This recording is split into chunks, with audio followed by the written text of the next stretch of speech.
Hey everyone, it's Peter, and on my left is the one and only. Alex, what's up, guys? Not much, at least not And much is up with me. I'm just cruising in a car with Alex Gordon. We're recording another the episode of latest Cats. episode of the greatest podcast on earth, Car Chats. Me, Ow, me woo, behind the God. driver's wheel, and Peter riding passenger side.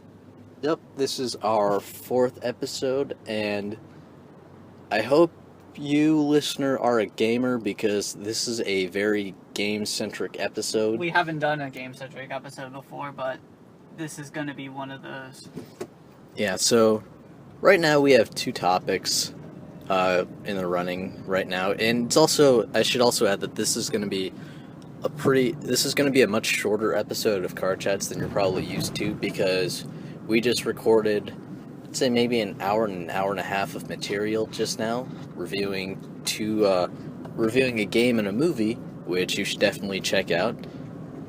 But just to kick things off right now with some news that will make Mr. Alex, our driver, pretty sad, is the delay of Watch Dogs to 2014. Did they say when? 2014 or just to 2014? I think they said spring 2014.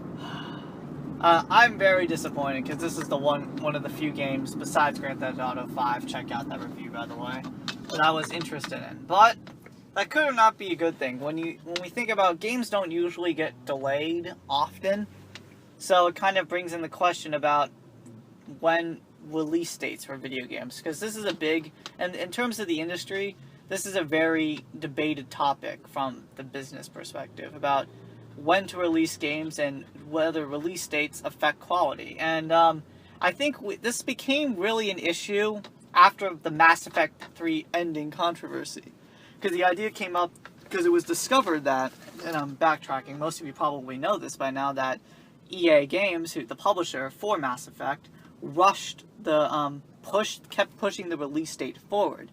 They wanted to get the game out sooner than they had originally planned. And people were wondering that if EA pushing the release date or changing it affected the game's original quality. This is pre-extended cut version. And I think that's absolutely right, And and this is just kind of is delaying a release date good? Should more games be delayed? And how do we feel about that? Because it's if we like a game, we want to play it as soon as possible, but we want it to be good. So it's kind of a tug back and forth that developers and publishers contend with. Well, I guess I'll make the case for both sides of that argument. For yeah, it's a good thing, and also no, it's a bad thing. First of all, I want to start with the good word to say, yeah, it's a good thing if a game is delayed, because this is just me, but I don't really care when I get a game. I usually wait for games to go on sale anyway. Yeah. I just want it to be good at the end of the day, and if a game has extra development time, it's more likely that it will be more polished and just overall of a higher quality. Yeah. So excuse me, while I was also really looking forward to Watch Dogs as well, I'm not bothered by the fact that the release date was pushed back, because I'd like to give the developer the benefit of the doubt and say, you know what, something probably wasn't working in the game, or maybe it wasn't up to their standards, or they figured, let's put it back in the oven for a bit longer, and let's not rush it just to make that holiday season so we can get those holiday sales. Where if it's a good enough product, people are gonna buy it anyway. One great thing that we're seeing about this generation of consoles is that people will buy games year-round if they're really good. I actually think that it actually helps a lot of games. BioShock Infinite this year sold incredibly well. It did great business despite all of the delays it faced. That game was in development hell for a long time. And it's a good case for delaying a game. Yeah, and it came out in March, which isn't a very crowded market for video games. So there really wasn't any competition if you're a gamer and you're going to get a good game. in that season, you're gonna get Bioshock Infinite. The same with The Last of Us. It came out in June. Not a whole lot of big games come out in June, and The Last of Us actually was supposed to come out last holiday season in 2012, but they were smart enough to push it back, work on it some more, and sell it during a less crowded season, and it was the top-selling game for a long time, I think, until Grand Theft Auto 5 came along. I believe. Where another story about Grand Theft Auto 5, I'm sorry I'm going on for such a long time, Alex. It's okay, I do this all the time, so... But from what I've heard, Grand Theft Auto 5 was actually finished a long time ago. They just wanted to wait for a good time to release it. And they found a really good time to release it in September when there wasn't a whole lot of competition. I mean, Grand Theft Auto 5, you know, it's going to sell like crazy no matter Yeah, no matter when they publish it. It has the pedigree. Wow, that's such a... No, that's a great... No, it has that's a great pedigree word. and has the reputation that it has, so... And has a high expectation level, so people would have bought it whenever it came out. Yeah. It just helped them even more that very few games are released in September, and also they still have more time for development. And I also think that I think the reason they struggle with delay is because they want to get things while the hype is there, so people don't lose interest, so customers don't, which is basic business mindset. But I think I'm gonna actually bring that up later. We've seen developers wanting to keep products out to keep making money, so they've been basically running games through the treadmill and pushing them out, kind of like an assembly line. Yeah, with various annual series now. And especially in the last 2 years, like annually, and I think that's happening with Assassin's Creed, unfortunately, where we notice the quality is not, it's diminished when you publish games at such a fast rate. But, what I think with delays, I think that, even though that delays don't happen very often, but with, the games, as you mentioned, 3 games this year were delayed. Bioshock, Last of Us, and GTA was delayed. I think all three were slated to come out last year. Yeah, and those are the big releases this year. Unless there's one I'm missing that I can't think of. I mean, I'd also like to add, not only are they the 3 biggest games of this year, they're also 3 of the best games of this console generation. You could even make the case that they are the 3 best. And made the most profit, which from a business standpoint is what games want. They want to make the most money, obviously, being a business. So, and I think there's a couple reasons why we used to see games... Wait, actually, can I add one more? Yeah, we'll add one more thing. Well, getting out of the year of 2013 and going into the past, Resident Evil 4, which might just be my favorite video game of all time, where that was in development hell for a long time, where I think it was actually supposed to be released in 2003 or something like that, and the game ended up coming out in 2005.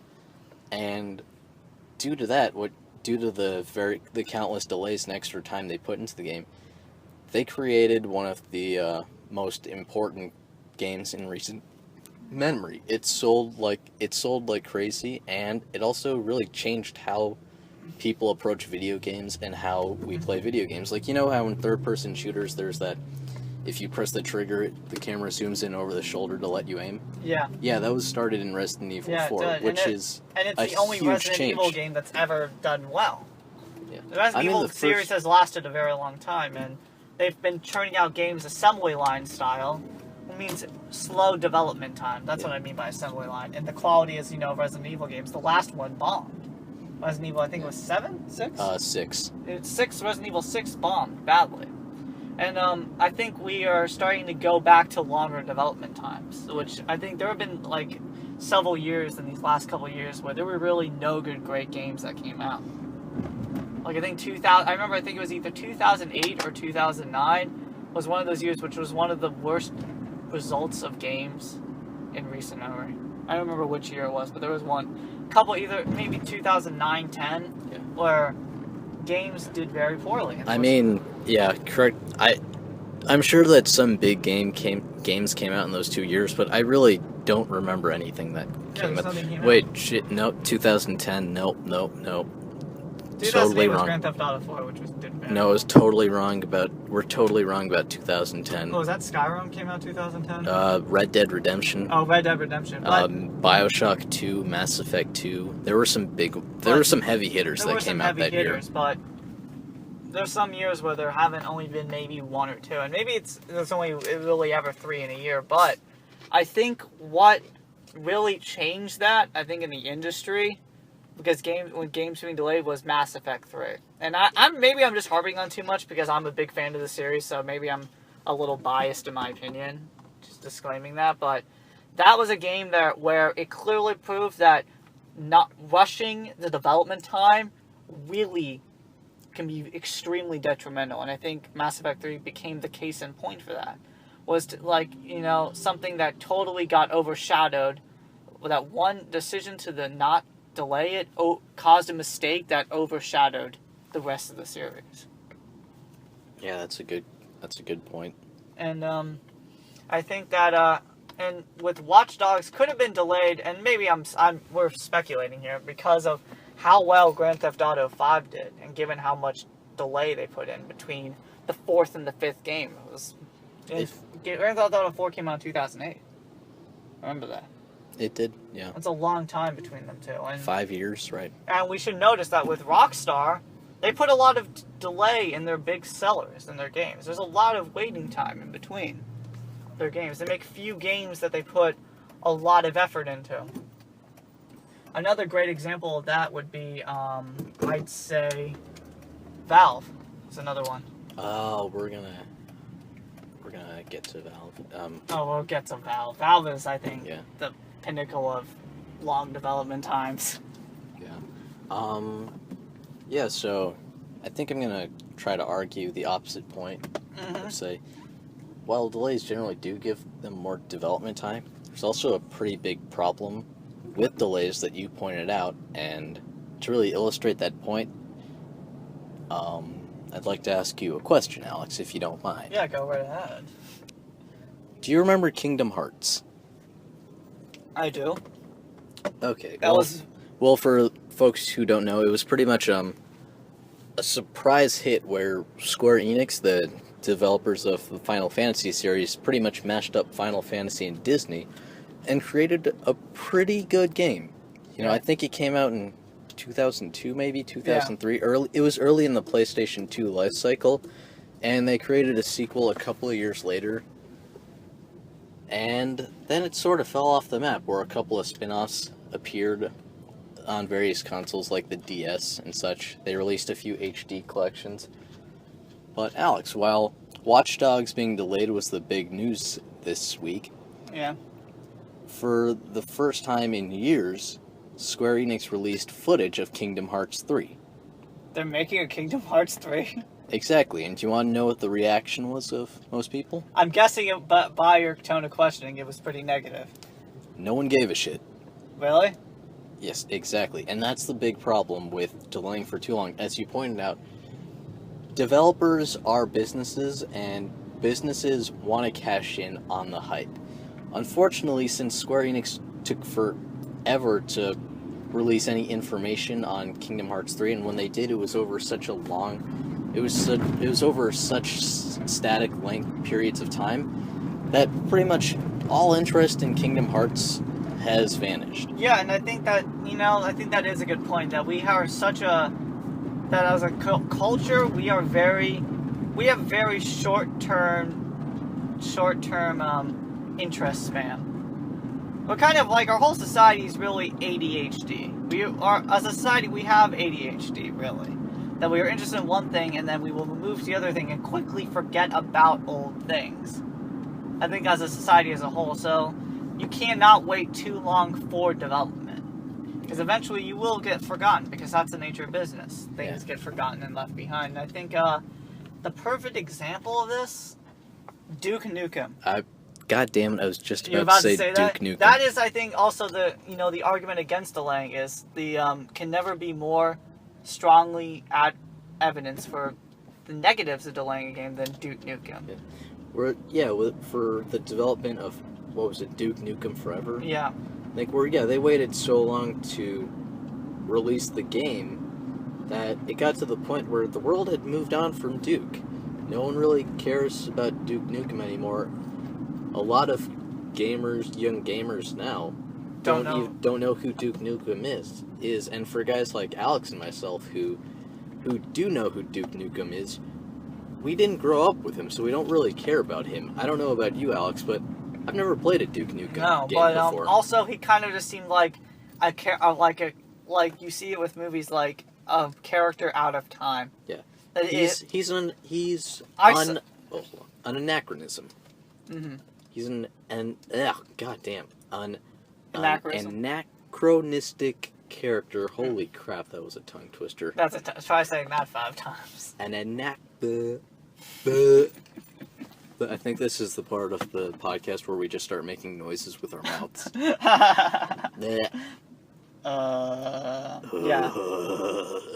That was like your Beavis and Butthead impersonation.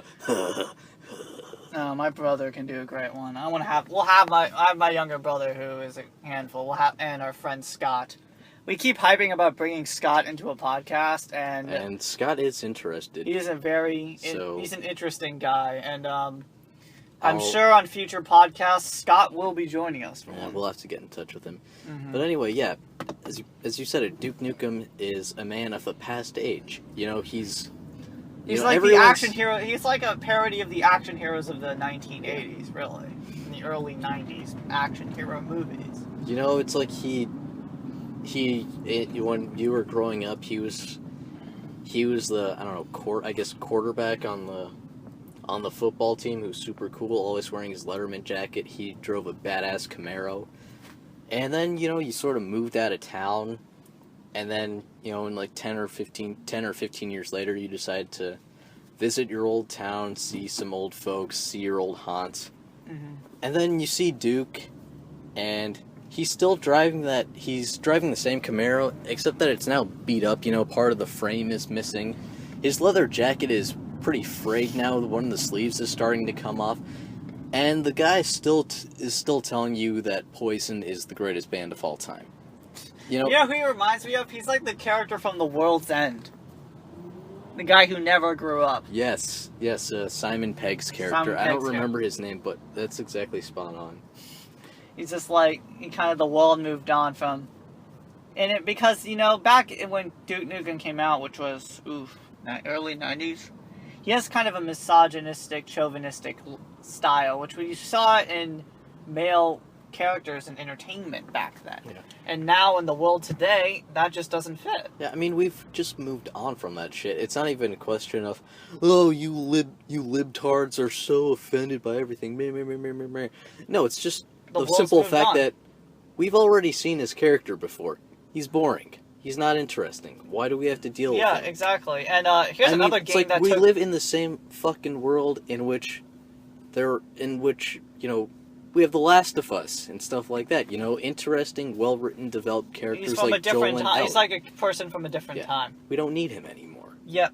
And here's another game that had very long development. Do you remember Alan Wake? Yes, I do remember. That took 10-year development time and ended up. I actually played Alan Wake. 10 years? Yes, it was 11 years. Why the fuck did it take them 11 years to make that game?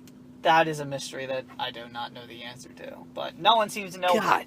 It was a psychological thriller. I actually played Alan Wake. Okay, it looked pretty interesting. It was absolutely territle. Oh wow. It was basically never mind then. It was basically sucking Stephen King's dick. We love Stephen King. He's name dropped within the first 5 minutes of the game. Yeah, it did sort of seem like it's like Stephen King the video game. When I first saw it, that's immediately what I thought of. Yeah, but, it was very boring. that's kind of disappointing that it wasn't very good, because I thought it looked pretty interesting. I was unbelievably bored. What became the stupidity of... Wait, let him go. What the hell? Some dude in a BMW just did some stupid, Mercedes did some stupid driving. Although he certainly drives like a BMW owner. Yeah, he does drive like a BMW owner. It's some guy who can't failing at parallel parking. Anyway, Alan Wake, it had the most ridiculous enemy mechanic ever. You know how you killed do you know what the enemies were? The dark.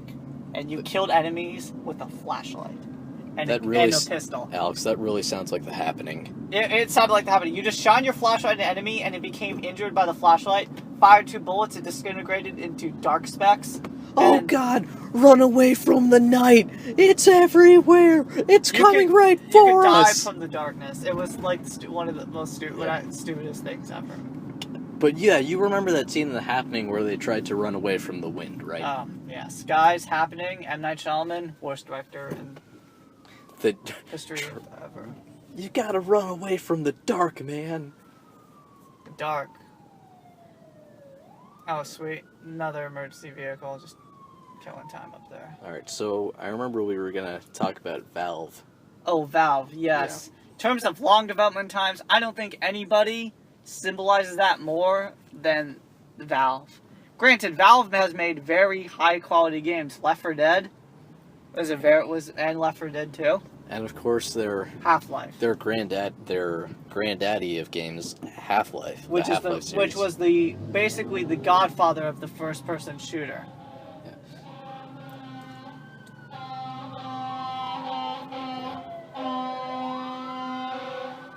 Yeah, with Half-Life wasn't the first-person shooter, but it was the first-person shooter that was more than just a simple shooting gallery of guys.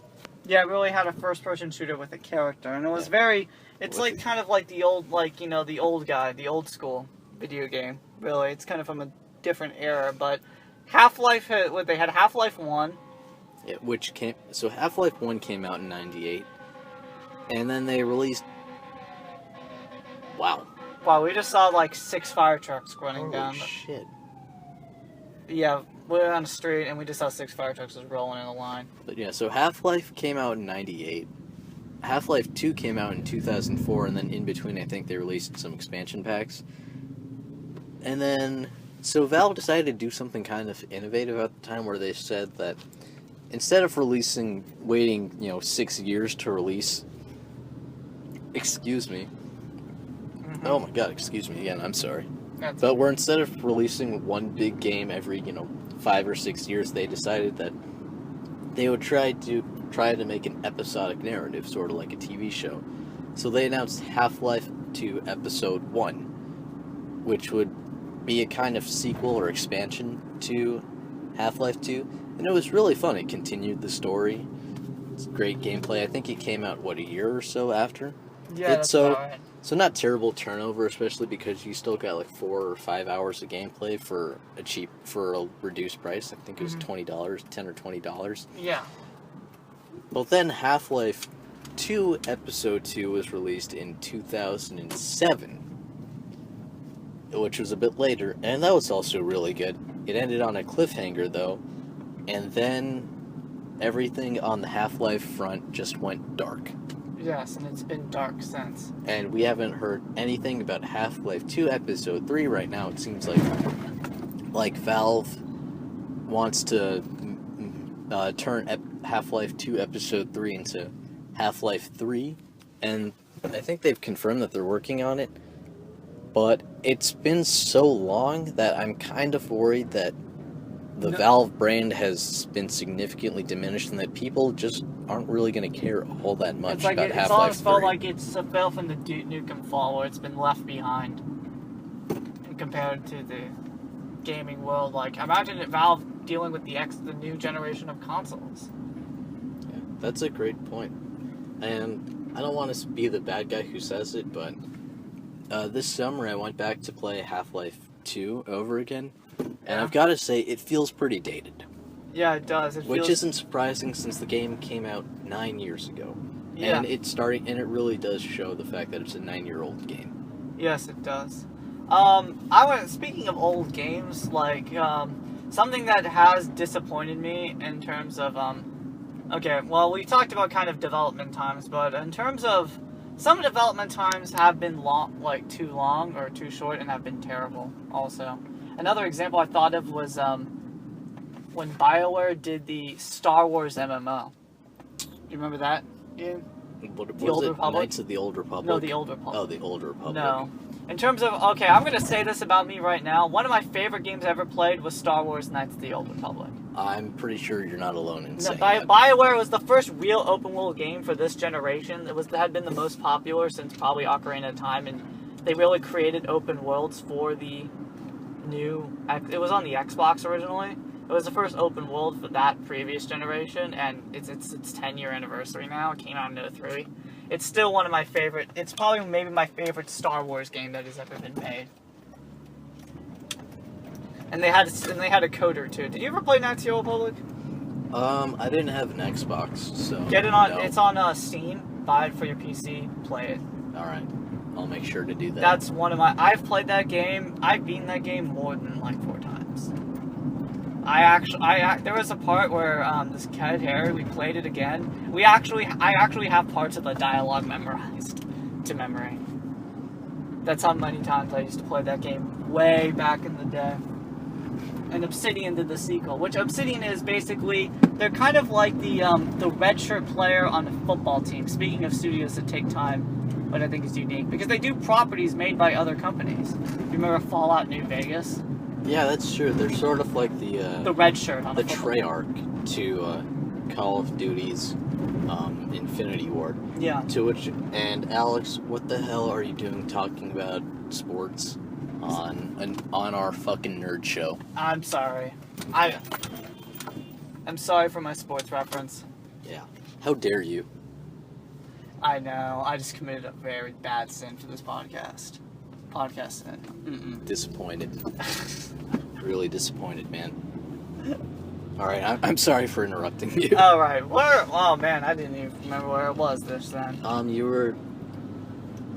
Oh yeah, You were basically. talking about Obsidian. Yeah, and they kind of also don't develop games very often. Granted, they're kind of just like, they kind of just work on other companies' properties, but it's another, just time and development can help. And I think that when summing up this conversation, since we've really strayed, that balance is something that is not an easy question to maintain, and I think that that's kind of the challenge that we've seen. Is how long of a development time we should take, and I think what's challenging is really how much time you need to develop a game depends on the type of game you're creating and how much detail you're putting into it. And yeah, where if you're, for your FIFAs, for your Maddens and Call of Duties, you don't really need a whole lot of development time. And there's an example where short development time is equal to a lot of money. Speaking of your FIFAs and Maddens, I was thinking that was a great point. Yeah. Where they churn it out every year and they continuously make money. There are only really minor adjustments, and I was also including annual series like Call of Duty.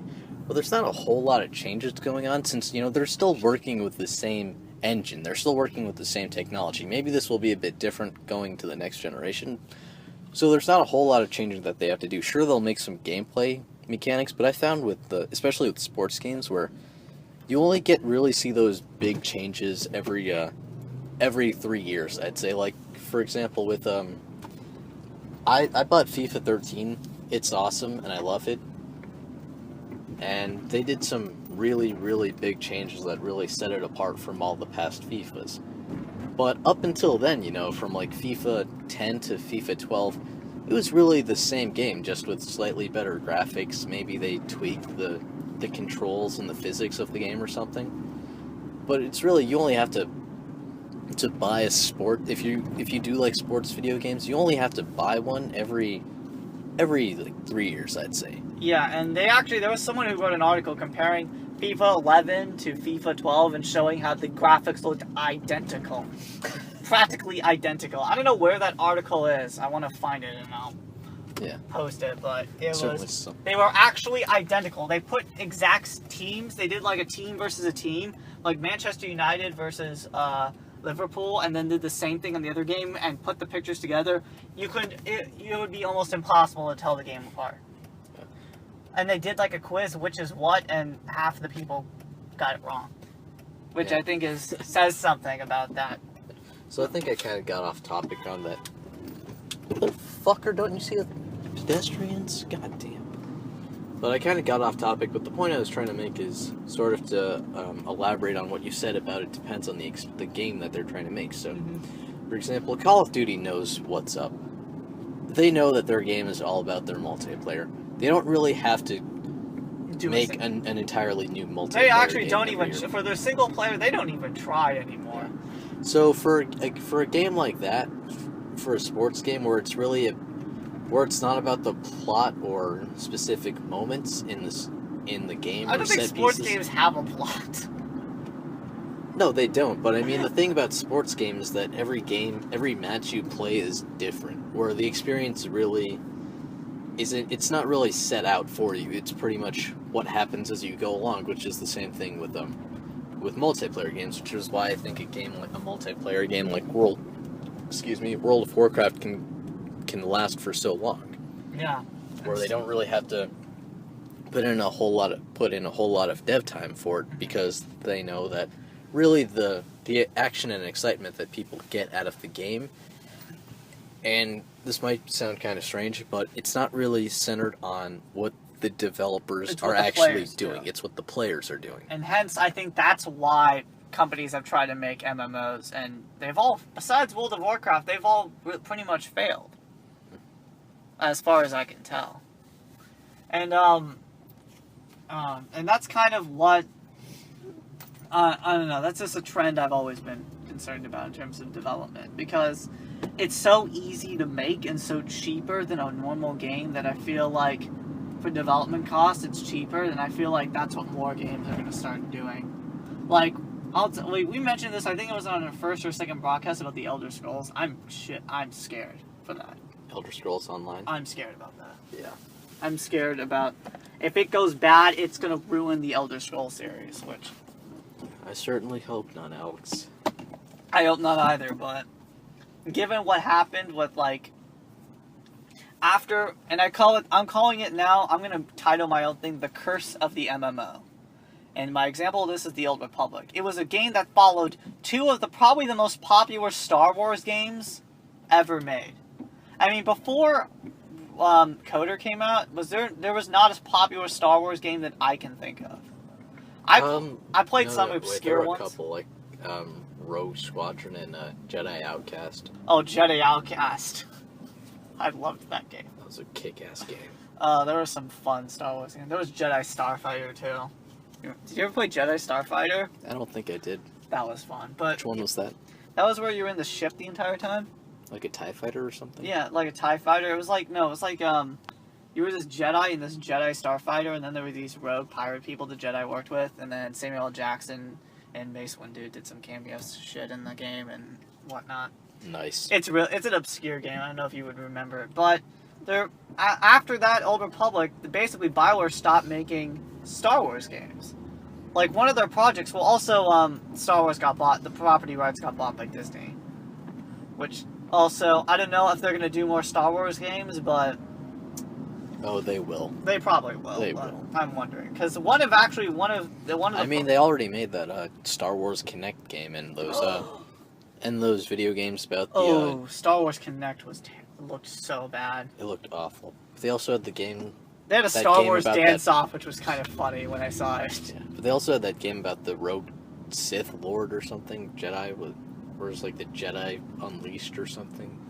Force Unleashed. That's Force Unleashed. The first one was actually the most interesting Star Wars game I had played since Coder. Because it was a new character, and actually they tied it in the movies. It's tied into the timeline.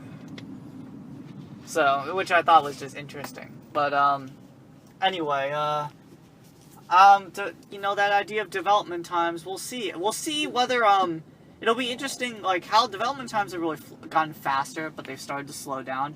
On the new generation, what are the development times going to be with this more, as gaming technology becomes more advanced, are development times, you think, going to be longer, or are they going to be shorter? Well, I think the first couple of years it's going to be a lot longer, because it's going to take some time for developers to adjust to the new technology.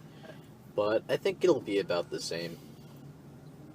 Yeah, I mean, with what you see is sort of the bigger, more critically acclaimed games, is that they generally have a longer development time, and I don't think that's going to end anytime soon.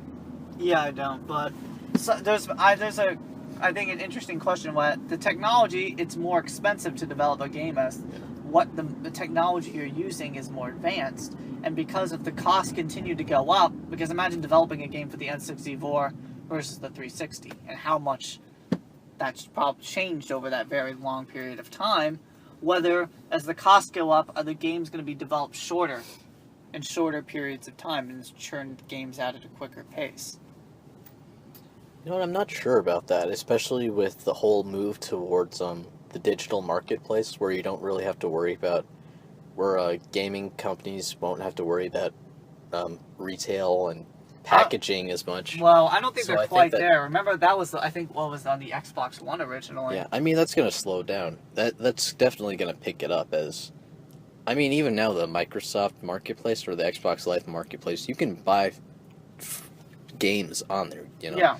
You don't have to, and download them to your hard drive. You don't have to go to GameStop or Best Buy every time you want to buy a game now. Mm-hmm.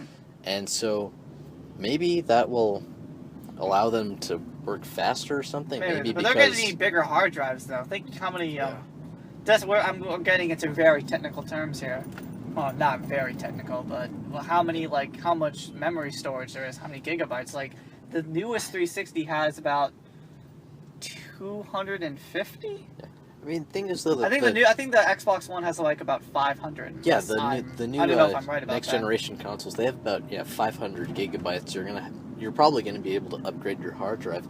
So they're pretty much computers, and and games really don't take up a whole lot of space.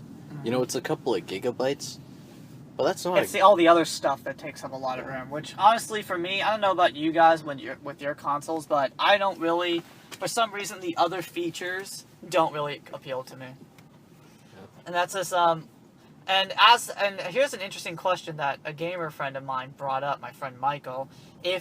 Since these gaming companies are focusing more on bringing other features in besides games, will that diminish the quality of the games overall? How does that? Because with the Xbox One, they have all this connecting to Facebook and whatnot. And if will that affect development? We talked about that before, of how it's just going to be something that gets in the way. Yep. You know, it just completely breaks the immersion when you have some intense moment in the game and a Facebook message and some message pops up that says, "Would you like to share this achievement on Twitter or Facebook or something?" Where no, I don't. I want to just play the game. I hope there's a way to turn that off. We've talked about this, but I hope you can turn that off somehow. I mean, I don't even like achievements for that. Xbox achievements for that. Yeah, reason. what's the point of achievements? I've never understood that. I had no idea. That was cool. Did you see that? No, I missed that. Shit. Okay, never mind then. We'll look at it later. Someone just had to put up some really cool Halloween decorations. Oh, that's dope. Yeah. But, Oh, yeah. So, yeah. Alright, since we've gotten I think we've I feel like we've gotten pretty off topic. We've gotten really off topic, so to answer your question about how long what's the proper length of time for the development of a video game, I don't really think there's a straight answer for that, because as we've both said, it really depends on what kind of game you're trying to make. Open world games will take longer, shooters will take shorter. Yeah. And everything That else being said, don't pull a Duke Nukem and wait like 12 years to release your game. Don't pull a Duke Nukem, don't pull an Alan Wake. Don't wait, and don't act like Valve. Let's just put it up straight up. Man, that'll anger get some gamers, because some gamers have like almost a worship status of Valve. Yeah. But especially the really old school ones. But guys, I mean, 10 years, come on. There's a point where it's gone too far. I agree wholeheartedly. And okay, well, let's move on to the next. All right, so yeah, that was. How long did we talk? That was a long. About 40 minutes, but it was a long, nice discussion about a single topic. We kind of went off the rails a bit, but whatever. That's what we do in car chats. So we speak whatever comes to our minds. Yeah. So Alex, while the announcement of Watch Dogs being delayed sort of put a cloud over your day, I've got some good news for you. I'm sure you do. Mass Effect 4 is indeed happening. Yes. BioWare hasn't released any concrete details about the game, but they have said that it's not going to be about Shepard, and it's not going to have a whole lot to do with the actions of Commander Shepard. Well, okay. Well, I kind of figured if they were going to make a future game, it wasn't going to have Shepard, but I was wondering if they were, given how badly Mass Effect 3, how long they were going to wait. I guess I'm not surprised, given how well the other 3 games still did. I mean, Mass Effect 3 did very well. But, I think why this is interesting is where is BioWare going to go? Given what happened with Mass Effect 3 and basically, it was pretty serious hardcore backlash. I have not seen backlash for a game like that. And I think that proves that A, Mass Effect is a property BioWare has handled well, and B, I think the backlash demonstrated that they can make characters people really, really cared about. And that's, and they still maybe have some of the best characters, I think, in any game I've ever played. Speaking some truth, Alex. But, oh wow. Oh, wow. Poor lady. Oh crap, I'm blocking the whole intersection here. You're good. We're in. What do you think, and we're going to just speculate about what we should want to see and what do you think they should do. Did they say whether the game was going to be an MMO or not? No. I will scream. I mean, once again, they have not released any concrete details about I'm going to say this, and if they say it's an MMO, and if you tell me this in a future podcast, I'm going to lose my cool. I'm already upset. I'm already worried about Elder Scrolls, which is one of my favorite gaming properties. Mass Effect, which is in my top 5 favorite gaming, series, properties, I don't know what you want to call it. Series. I hope that BioWare learned from the Star Wars Old Republic and will not do an MMO. I'm confident that, given how unsuccessful their MMO was, that they've learned that they know better by now. That they would not make the same mistake again. I think that is the best possible assessment I can think of. Yeah, I think I have you. So on to me now.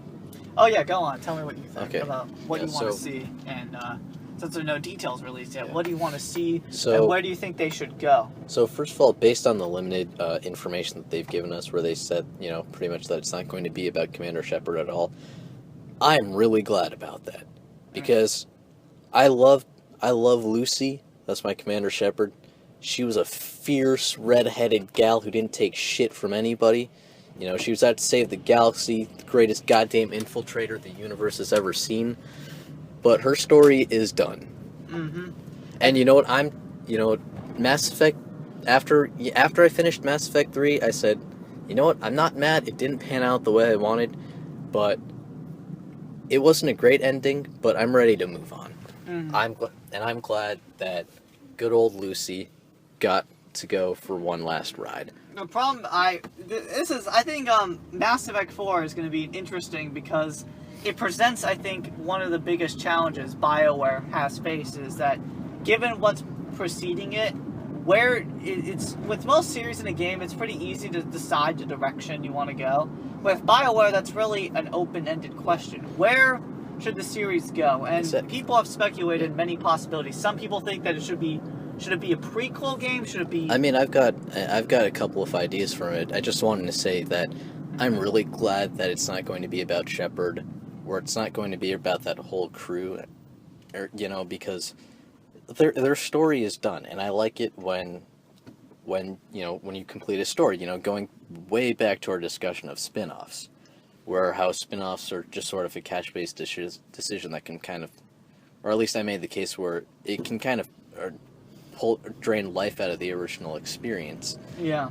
So I'm just really glad that BioWare is moving on from that story, from all the controversy that they generated. They've got a blank slate, they've got a whole universe to work with, and they should really expand on it. And we've seen that the Mass Effect universe is an interesting universe, and to me... it's a really, really fully well-realized gaming universes, and as I said before, once again in that discussion we had of spin-offs, if you're gonna make a sequel or a spin-off, make sure that it expands the universe somehow in some way.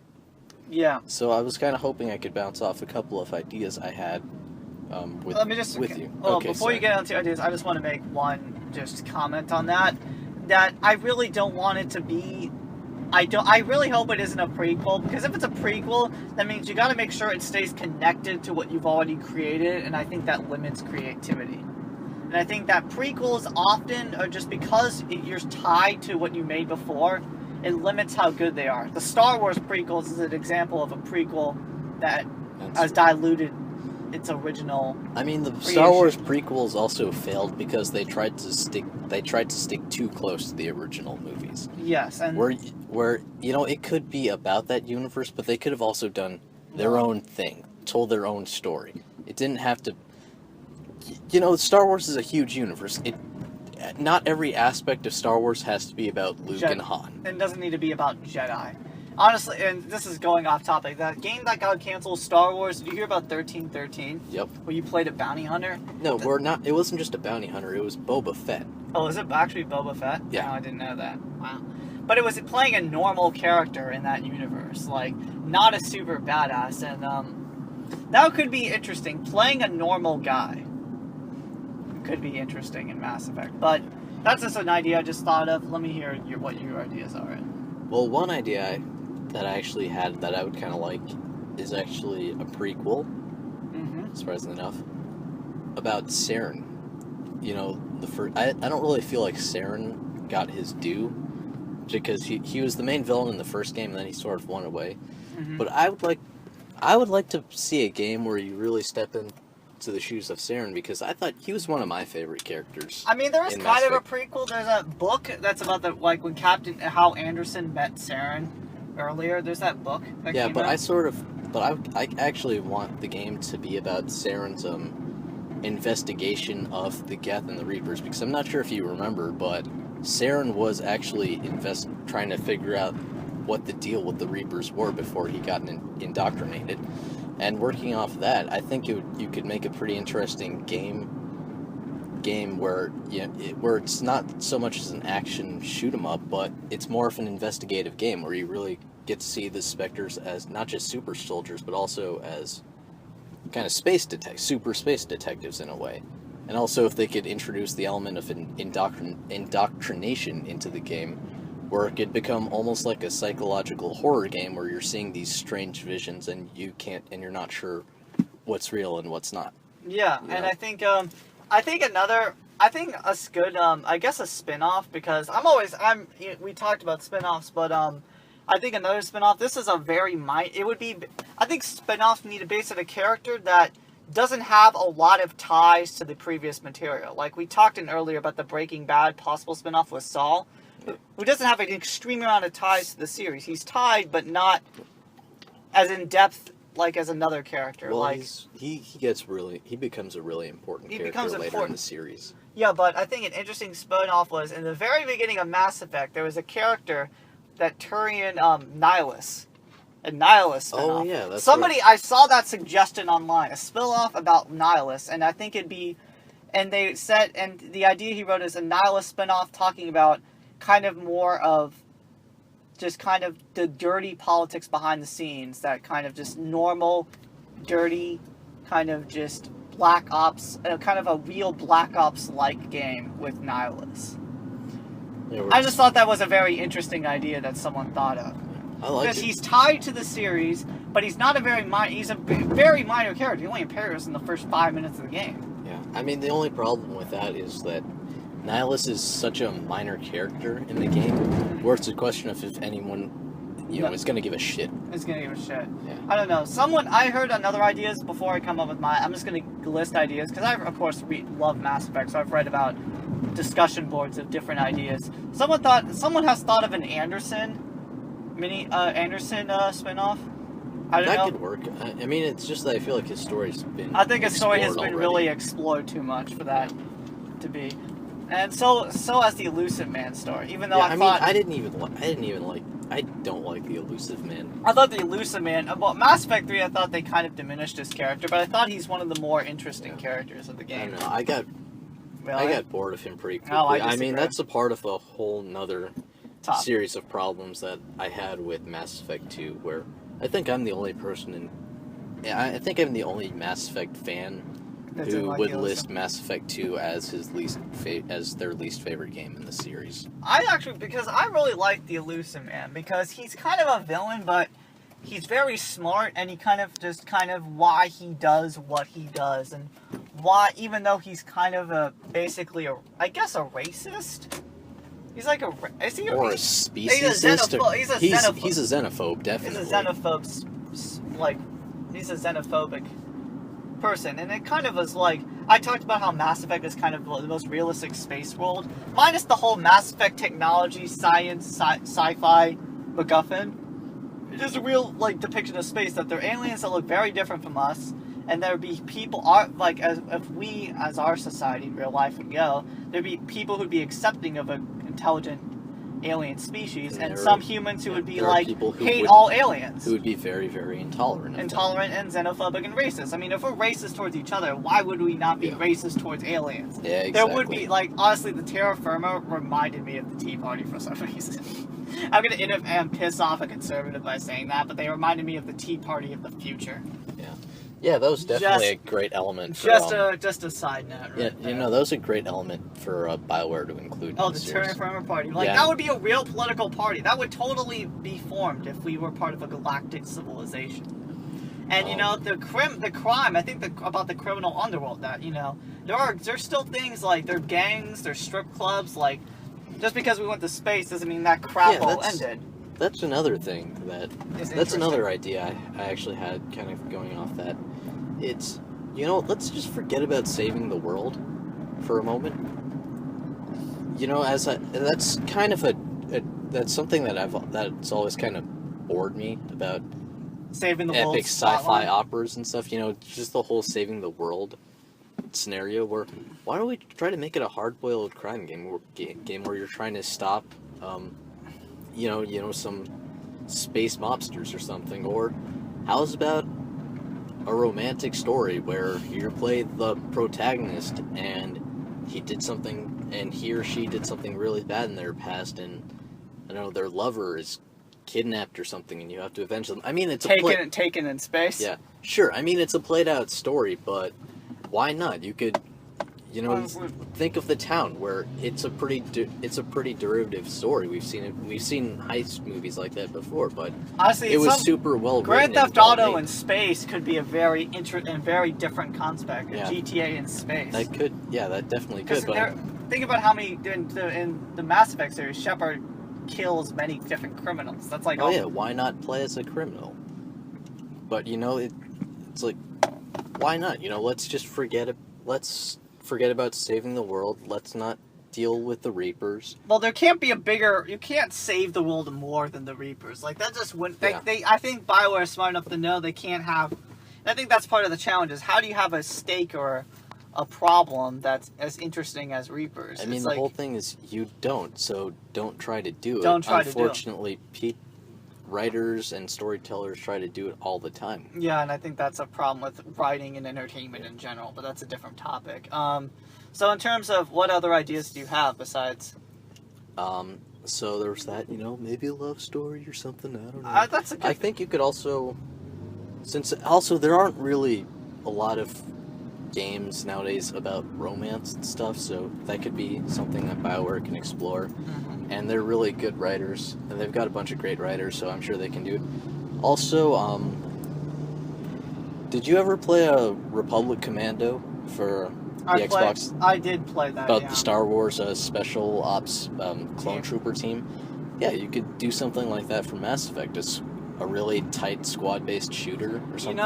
Where it's kind of like the same gameplay elements, but it's just a different set of people doing something else, running various different operations. You know what? That is actually an interesting idea I was thinking of, because what's interesting is I'm going to play off that point, is that what my favorite Halo game is? This is going to be shocking to probably big Halo fans. My favorite game was Halo ODST. Do you know why? Because you were playing normal. Well, they were kind of. I guess ODSTs in Halo are kind of like special forces, but they're not an immortal badass. They're not Spartans, but they are special operators. But they're kind of more normal guys, though. Yeah, they're people. Yeah, they're people. They're not like ultimate badass like Master Chief. I mean, granted, they're the best of the normal, but they're still normal. So I think that came to mind when you mentioned the Special Operations Team game. They're sort of like the Hawkeyes and Black Widows of the Halo universe. Yeah, that's a good way of putting it. Is there anything we don't want to hope for? We should also say like what we hope for and what we don't want to see. I don't want to see any. Wait, you had more ideas, right? It sounded like you had some more kicking around. I liked an idea of kind of an open world, kind of a GTA in space, and I think I like the sound of that. I really do. Since that was one of my biggest problems with Mass Effect 2 and Mass Effect 3, is that they pretty much got rid of all the exploration elements in that game, and it makes sense because it's more of a straightforward plot. After the first game, so I wasn't that upset by it because. But it was definitely something I missed, where I felt like they really could have expanded onto that. Yeah, I felt like there was more out there, and I think a criminal space game could be interesting because a space civilization is perfect for criminal enterprises because a galaxy is a lot of places to hide. And I think another game idea I heard is an Aria-based game, which I think, in terms of what I think is likely, I think that is a possibility because when they did the Omega DLC, lots of fans liked Aria and the exploration of her character. All right, well, talking about things that we don't want Mass Effect 4 to be, that's one for me. That's one for you? I did not like Arya at all. Really? Yeah. It was in the second game where she's not a squad member, right? Yeah, she's not a squad. I did not miss her. Oh, I actually enjoy... Well, I wouldn't be opposed to it. I just don't think... I'd be nervous about it working well. Because I did play... Did you play the Omega DLC?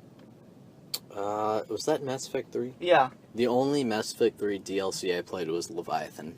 Oh, you should have played the Omega one. That might change your mind, because they go into more depth into Aria's character. All right, what happens in the Omega DLC? She takes back Omega from Cerberus, and she meets some female Turian that you meet for the first time, Naira, and he kind of explores kind of Aria's character and their relationship between each other, because she's kind of a moral vigilante.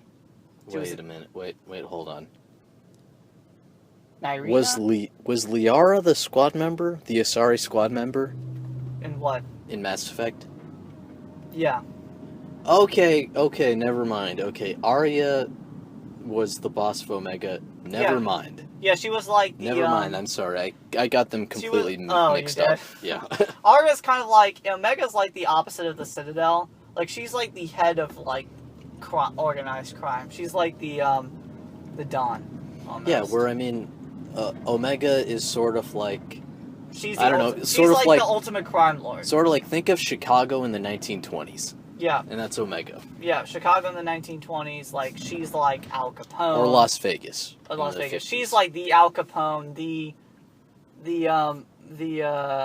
what's the guy who was the head of the Mexican cartel? Did a lot of Pablo Escobar. She's like the Pablo Escobar of Mass Effect. Yeah, she's the queen of the Mass Effect underworld. Yeah, she's like, in the Mass Effect underworld, it's like, don't mess with Arya. And on Omega, they really explored her character, and I found it to be very interesting. It was a very interesting character, that there was depth and actually emotion, because she kind of had a love-hate relationship with a female Turian, who, I'm going to just kind of, I guess, spoil it for you, dies, and she gets really upset, and it kind of hinted at the interesting depths to her character. Okay, yeah, I can get on board with that. And I think that, in terms of what I think we want versus what I think BioWare, what has a real possibility, I think that's one of them. Well, but I'm nervous about any character tied to the new, like, as we said earlier, to the old series. Yeah. I could definitely... But I think... sorry. Oh, I'm sorry, I just want to make one point. I think that it could work because if we remember from the Mass Effect universe, Asari have very long lifespans, and we don't know how old Arya is. It is implied that Arya and Rex knew each other at one point. Yeah. And I'm really glad you brought that up, because speaking of long lifespan, Krogan also have long lifespans, and onto the topic of the possibility of a Mass Effect open world game, I would love to see an open world game that follows Rex, because you can set it way in the past, nothing to do with Shepard, And as they How old mentioned, is Rex? Do we know how old as the character? How many years he has? I don't know if it's ever stated. he's old as fuck. Yeah, Krogan live a very long time. But Rex described his past where after he left his home planet of Tuchanka, where he said he worked as a mercenary. a mercenary, a hitman, a smuggler, a bounty hunter, a bodyguard, you name it. That's a lot of shit that you can explore. And that's true. And honestly, that I see as another real possibility because in terms of the fan, Rex was probably the most popular character. When Mass Effect 1 came out, I think Rex won Character of the Year. Yeah, now Garrus has sort of become everyone's favorite squad member, but Rex always has a place in my heart. Yeah. I love Garrus, but Rex is the man. That is another topic I've heard being chatted, whether there could be a spin-off with Garrus as the main character. Yeah, I'm not too sure. I'm not sure. I'm not sold on that. The Rex one I think could be interesting. Or, I mean, I don't know, do you think even a spin-off's even a good idea? I think it would be, I wouldn't mind at all, although, if they did want to make a sequel where they dealt with, I guess, the aftermath of the events of Mass Effect 3 somewhat, you could do something like that as long as you don't really try to tie it into a Shepard story where you do your own where it's sort of its own story, but where you pretty much know that it's the same world. Maybe if you go somewhere you can see a Reaper corpse somewhere. See, I think the problem with that is they're going to have to do it so far in the future, and they're going to have to, because of the different endings, they're going to have to pick one. Yeah, that's true. See, that's the problem why I think they're not doing a sequel, even if the sequel takes place in the timeline farther in the future, which means they're going to have to pick a canon ending. And I don't think that I don't think BioWare is going to risk pissing their fans off again. Yeah. Since they've already pissed the people who are loyal to them off, they're not going to take any risk of angering them more. Yeah. They're going to be very careful. Yeah, unless they can make some sort of way where you can import your save data and that somehow impacts the world and somehow. I don't know how they would do that. See, I think with the change of consoles, that's not possible, and the lack of compatibility. That's why I think, given the new console and given the controversy over the ending, canonizing that ending that had the controversy is, I think, a risk that BioWare will not take. Yeah. Because they know with their fans, they're on a very thin line. That's why for this new game, there's going to be a lot of buzz about it. I hear you. The pressure is on the developer now. And now when I think about that, was sort of what I was getting at with when I said that I'm really glad that they're just moving on from the main Mass Effect story, or the original story, if you want to call it that. Because, for that reason, where it's just sort of bury the controversy, bury all of that in the past, and just move on, tell a different story. And also it's due to the fact that everyone's Shepard is different, and you don't want to interfere with someone's Shepard, which is why I really don't think they should make a Mass Effect movie. Because everyone has their own vision of Shepard. I don't know whether they're still doing that. That was being discussed. I think they're trying to make it, but it doesn't seem like it's going to happen, and I think that's good. I think they're doing a World of Warcraft movie. That was announced, when we talked about Comic-Con, we did not mention that, but they're making a World of Warcraft movie. Which I played World of Warcraft. I will admit this, and I know it's now a shame to admit this, but I was addicted to World of Warcraft. Nerd. Not to the extent of Max Rappaport and Chris. Max and Chris were addicted more, but... Well, it's an addicting game, and, anyway, back to Mass Effect. I just completely went off the rails there. Nerd. Oh, man. No, I wasn't addicted when I started that, I got addicted to it. Wow, I'm just going to go off on a tangent right now because I feel like it. And both of my brothers were, and all of our high school friends, and my friend Max, and then my friend's dad was addicted to the game. And then and Perry, which Max's brother, was also addicted. Seriously, there were times, and this is a family that I've known very long time, and there were times where I knew, where my friend would get in trouble by his dad, and his dad would make him play World of Warcraft to do raids for him. Yeah, like, are we not saying that? It's like, no, Dad's making me do a Warcraft raid. Oh god, that's one of the best punishments I've ever heard. Yeah, and I'm like, why the hell are you complaining? You're being punished by playing a video game. Shut up! Anyway, just there's a lot of great stories I can mention about that. But anyway, back to what I was getting at. I don't know if they're gonna do a spin-off because they don't want to ruin they don't want to touch the characters people admire. That's why I think that Garrus will not. I think it's possible they could do a Rex or Garrus one, but given how popular they are amongst their fan base, that would be a very risky move. Yeah, I think the only way that would work is if it's a prequel. Yeah, they're definitely doing a prequel. I would be very, very shocked if BioWare decided to go the route of the sequel. Yeah. Or as you put it, either that or they would put it so far in the future where the events of Mass Effect 1 through 3 don't really matter all that much anymore. Yeah. I mean, I don't know how they would do that, but I think they could, but there's it'd be very, very, it'd have to be very far in the future. Yeah. But yeah, I definitely would like to see them introduce a whole new cast of characters and just tell a new story. See, I think... Unless it's about Rex, where if they want to do something with Rex, I'm absolutely for it. See, I think we're getting into the problems that Mass Effect's going to have is, how are you going to top the characters you made previously? And I don't know if they're going to be... did they say in the Mass Effect 4 factory release, is there any implication whether this is part of a new trilogy or anything of that nature? You read the press release and I didn't, so... No, they did not. Not? Yeah. I mean, I guess it will depend on how successful the game is, will they decide to do a trilogy or not, but, I think what they're going to do, what I like to call the, hold on, I had the thought, the, kind of like the prequels to the Lord of the Rings movies, where they have new characters, but they keep doing, like kind of ties to the original, besides the Gandalf character. I don't know if you've seen them before. Are you talking about The Hobbit? Yeah, The Hobbit. Okay, yeah, that makes a lot of sense. And yeah, I think you're right, where it might tie into the main story somehow. But it's going to be at a very thin level.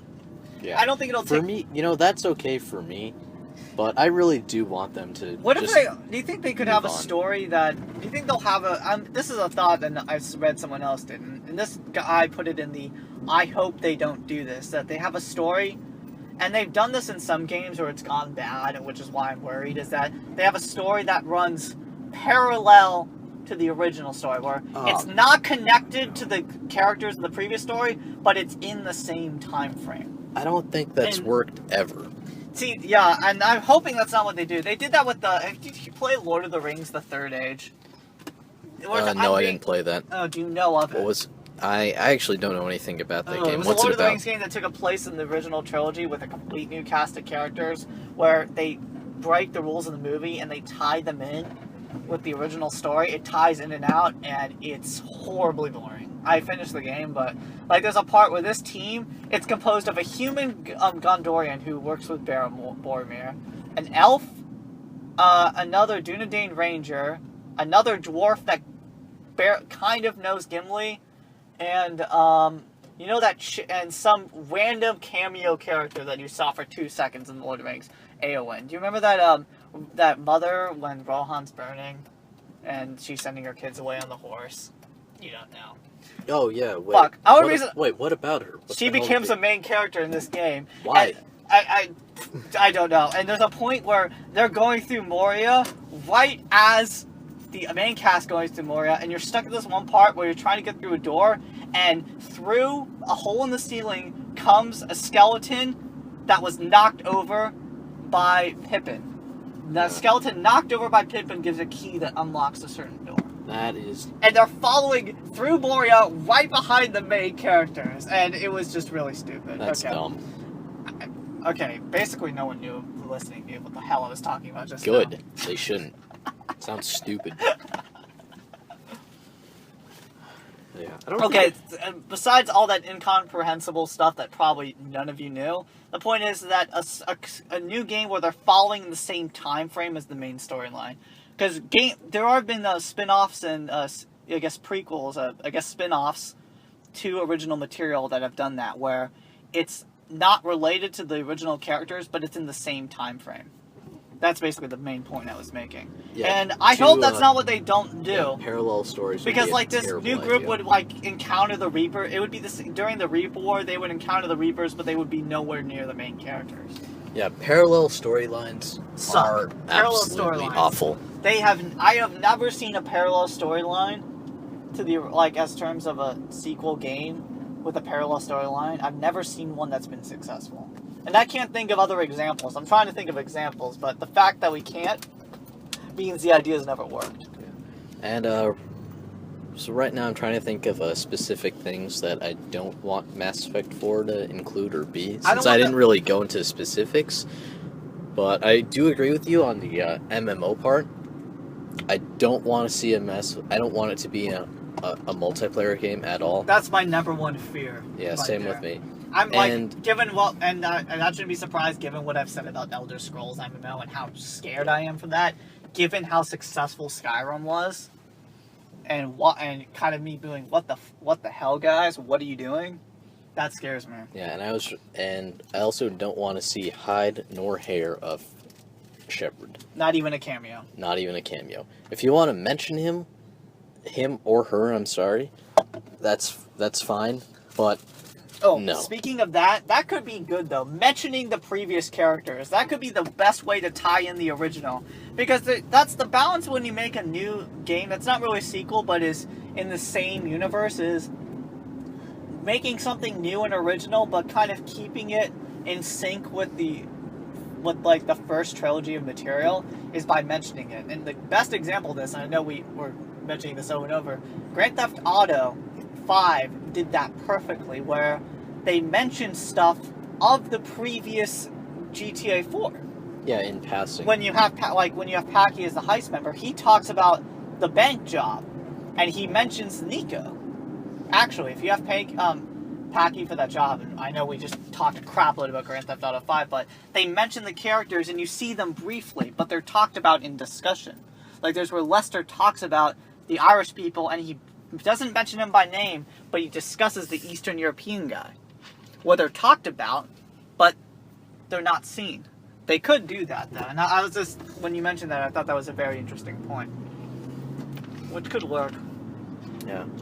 So, I've pretty much said all I want to say about Mass Effect 4. I just want to one last conclusion that, again, I hope they don't do an MMO, but, I think there is a lot of possibility, and I will be following it very closely, and more news I will keep reporting on future broadcasts. Yeah. And I guess my final closing comment on Mass Effect 4 is we've got a whole universe. Explore it. Mm-hmm. That's all. And one of my favorite universes ever. So, anything else you want to talk about? We've done about let me check. 73 minutes? No, I'm good. I think we've gotten covered on our speculations and I guess doing our fangasm a bit. Yeah, so that's it, people. That was Mass Effect 4 news and speculation, which I'm sure is done. And when new news comes out and any new news on any future games, we will keep you informed. Yeah, that was our very, actually, not even very game centric. That was our video game exclusive episode of Car Chats. Anyway, I hope you enjoyed it. I'm Peter. On my left is Alex. What's up? Yep. And we are done recording, and I think we're gonna cruise the mean streets of LA and probably score some fast food and some hard drugs. Hope you have a good night. Peace.